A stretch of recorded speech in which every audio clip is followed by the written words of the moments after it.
everyone, welcome to week 2 of Virtual Church. This week we're going to hear a story about a man who met Jesus but in not normal circumstances. We're going to think about how life is really tough at the moment. It's really difficult not being able to go to church, not being able to see friends, not being able to go to school. But we're going to think about how God is still with us even when we have to wait and even when it feels really difficult.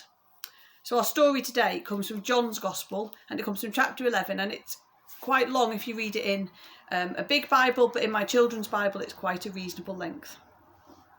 A little later, Jesus heard that his friend Lazarus was very sick. Jesus waited a few days before he went to visit him. When he and his disciples did arrive at Martha and Mary's house, Lazarus had already died. Martha said, "Lord, if you had been here, my brother wouldn't have died. Even now I know that whatever you ask of God, he gives you." Jesus told her that Lazarus would rise again, but Martha didn't understand what he meant. Jesus said, "The person who believes in me will never die." When Mary saw Jesus, she fell at his feet. "Lord, if you had been here, he would not have died," she cried, and she cried. Each tear dropped gently in the dust. When Jesus saw how upset everyone was, he wept. "Where have you laid him?" he asked. They led him towards a cave which was closed off. "Take the stone away." Once the cave was opened, Jesus gave thanks to God. Then he shouted in a loud voice, "Lazarus, come out." Suddenly, a strange shape hobbled out of the cave. He was all covered with bandages and cloths.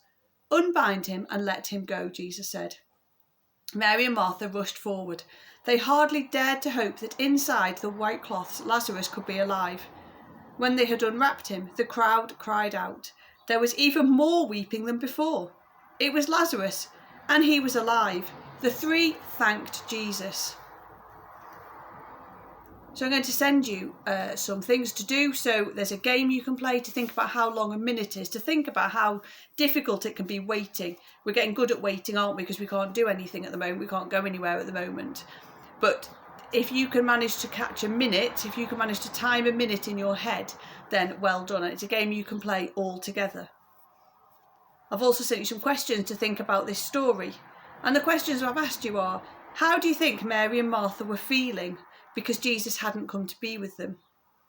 Have you ever felt let down by a friend? And what might help us to know that Jesus is with us even when we feel sad or frightened like Mary and Martha did? And then I've sent you a couple of activities to do. One for if you're a bit younger and one for if you're a little bit older. So if you're a bit younger, I've sent you this flower.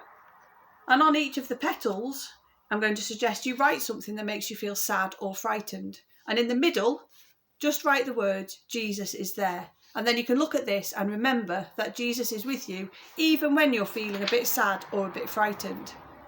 If you're a little bit older and you think, "Oh, I'm too old to do that," then just take a piece of plain paper and write something or draw something in the middle of something that's going wrong in the world. That's really easy to do at the moment. There's lots going wrong in the world. We can see it all the time. Where might Jesus be in this situation? It's a hard question, and I'm not expecting you to know the answer immediately. You will need to think carefully. There are some good things going on in the world as well as all the bad stuff. So have a think and write those down and think about where Jesus might be. And then I've sent you a couple of prayer ideas and a song to look at as well. So that's your virtual church for this week. See you next week.